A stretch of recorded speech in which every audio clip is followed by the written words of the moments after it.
Moko rowere koro kwedo tim mar monjo kuonde ohala e kinde ng'anyo mano bedo tich ang'wen jumani.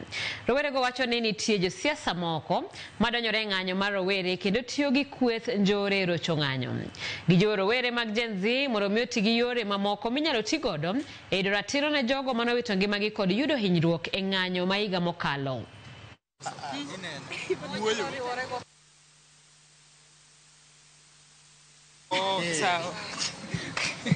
Gigi wan pok nwaneno nyaka ne wachak donje ndara mae tim ma pok nwaneno ka timore Kenya ka. Manyiso nang'o? Nyiso ni nitiere ng'ato mobedo kamoro mowacho ni sama nyithindo gi dhi manyo haki gi ndara, sama nyithindo gi dhi ng'anyo ni, ma kore sama koro wadwa donjo, wadwa kwalo. Uyudo ka koro ji koro donjo, iyudo nyiri nyako mano dhi e streets mondo odhaw ne haki, dok dala koroch ratiche, dok dala kokia kata ni chal mare koro chalo nade. Iyudo ka duka ma ng'ato odhaw matek moyaw kata mana gi loan otur kendo gik moko te okwal.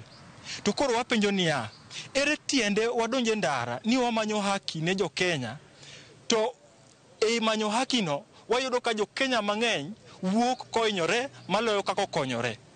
Ere kaka nyalo wacho ni adhi manyo justice ne ng'ama onegi tawuok e streets ka jo mang'eny zaidi onegi. Kenya mwadwaro en Kenya achiel, Kenya mar dhi mbele, Kenya mar rito mwandu ng'ato, Kenya mar jiwo ji mondo oti matek, Kenya mar jiwo mondo rawere wuog oko mondo dhaw ne gima giaminia.